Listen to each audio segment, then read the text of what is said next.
Aujourd'hui, 13 millions d'entre nous n'ont pas accès à la lecture.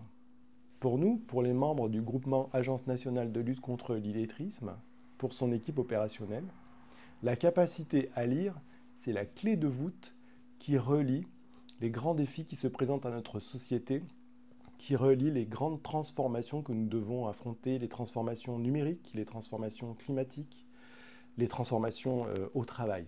Mais cette clé de voûte est jointée par un ciment très friable, qui ne résiste pas au réel.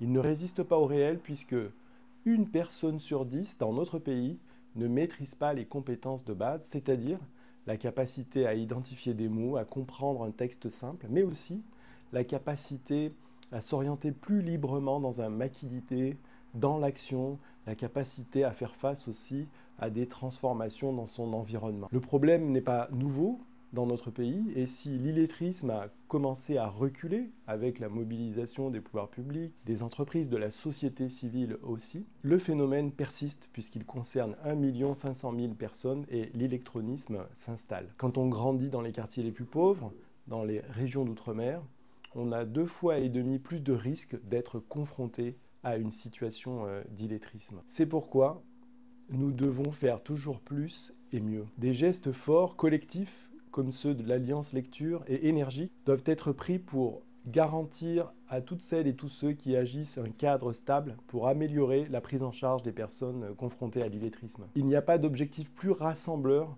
que celui de mieux lire pour continuer à apprendre, de mieux lire pour vivre libre.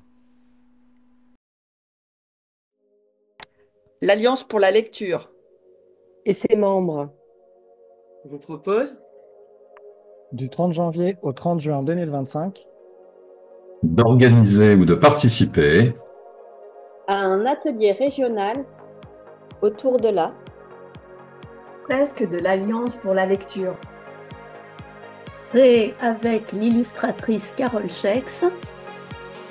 La lecture peut-elle, doit-elle être facteur d'inclusion, de cohésion, d'émancipation?